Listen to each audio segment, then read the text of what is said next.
ভাই, রবিচন্দ্র অশ্বিন ভারতের ক্রিকেট ইতিহাসে অন্যতম প্লেয়ার। তাকে এই ধরনের অপমান অপদস্থ করে আসলে অবসরে বাধ্য করাটা আমার দৃষ্টিতে ঠিক হয় নাই। ভারত ক্রিকেট বোর্ড বলেন কিংবা রোহিত শর্মা বলেন, যদি এটা করে থাকে এটা তার অন্যায় করা হয়েছে তার সাথে। আচ্ছা, রবিচন্দ্র অশ্বিন কি ইচ্ছাকৃতভাবে অবসরে গিয়েছে নাকি তাকে পাঠানো হয়েছে? তাকে অবসর নিতে বাধ্য করা হয়েছে, এই জিনিসটা জাস্টিফাই করা উচিত। যেদিন থেকে অশ্বিন অবসরের ঘোষণা দিয়েছে তার 2 দিন পর থেকে কথাবার্তা সোশ্যাল মিডিয়ায় ঘুরে বেড়াচ্ছে রবিচন্দ্র অশ্বিনকে বাধ্য করা হয়েছে, তাকে অপমান করা হয়েছে। বিশেষ করে তার বাবার স্টেটমেন্টটা দেওয়ার পর থেকে আরো বেশি আলোচনা সমালোচনা হচ্ছে সোশ্যাল মিডিয়ায়। কথা বলবো এই বিষয়টা নিয়ে। তবে তার আগে বলে নিতে চাই, আপনি যদি সাদাকে সাদা কালোকে কালো বলতে শুনতে পছন্দ করে থাকেন তাহলে চ্যানেলটাকে সাবস্ক্রাইব করতে পারেন, পাশে থাকা বেল আইকনটাকে বাজিয়ে দিতে পারেন। ফেসবুক কিংবা ইনস্টাগ্রাম থেকে দেখে থাকলে ভিডিও লাইকের পাশাপাশি চ্যানেলটাতে লাইক দিয়ে ফলো দিয়ে পাশে থাকতে পারেন। সাদাকে সাদা কালোকে কালো বলিব, সাদাকে কালো কালোকে সাদা বলিতে পারিব না, আর আইসক্রিম ব্যতীত কারো পা চাটিতে পারিব না।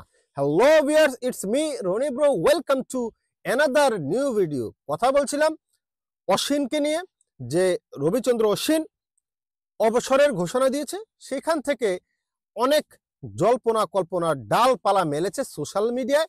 এটা আসলে কি হওয়া উচিত ছিল নাকি এটা টোটালি একটা কি বলে গুজব ছড়াচ্ছে সোশ্যাল মিডিয়ায়? কথা বলবো এই বিষয়টা নিয়ে। তবে তার আগে সবসময়ের মতো বলে নিতে চাই, আপনি যদি আমার চ্যানেলে নতুন হয়ে থাকেন আর যদি আপনি সাদাকে সাদা কালোকে কালো বলতে পছন্দ করেন, শুনতে পছন্দ করেন, তাহলে সাবস্ক্রাইব করে বেল আইকন বাজিয়ে দিতে পারেন। ফেসবুক কিংবা ইনস্টাগ্রাম থেকে যদি আমাকে দেখে থাকেন তাহলে ভিডিও লাইকের পাশাপাশি পেজটা লাইক দিয়ে পাশে থাকতে পারেন না। সাদাকে সাদা কালোকে কালো বলিব, সাদাকে কালো কালোকে সাদা বলিতে পারিব না, আর আইসক্রিম ব্যতীত কারো পা চাটিতে পারিব না। Hello viewers, it's me Roni bro, welcome to another new video. কথা বলছিলাম ভারতের কিংবদন্তি রবিচন্দ্র অশ্বিনকে নিয়ে।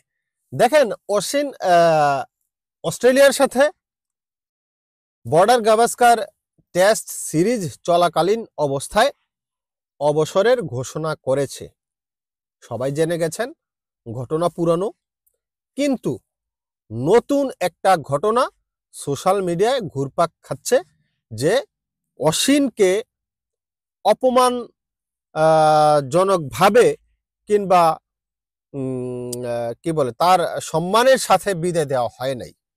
এই জিনিসটা আমি দেখতে পাচ্ছি যেদিন থেকে সে অবসরের ঘোষণা দিয়েছে তার 2 দিন পর থেকেই সোশ্যাল মিডিয়ায় ঘুরে বেড়াচ্ছে। আসলে রিয়েলিটিটা কি? রবিচন্দ্র অশ্বিন ভারতের ক্রিকেট ইতিহাসে অন্যতম সেরা অলরাউন্ডার, ক্রিকেটের অন্যতম সেরা অলরাউন্ডার।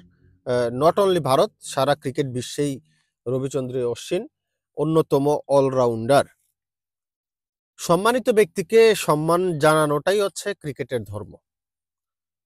রবিচন্দ্র অশ্বিনকে আমি মনে করি অনিল কুম্বলে ছিল ভারতের অন্যতম স্পিনার। তারপরেই যদি কোনো স্পিনার প্লাস ব্যাট করতে জানে, আমি মনে করি যে রবিচন্দ্র অশ্বিন। অনিল কুম্বলের চাইতে ভালো ব্যাট করছে অশ্বিন। চাহাল ভালো বলার ছিল, কিন্তু অশ্বিনের কাছাকাছি না।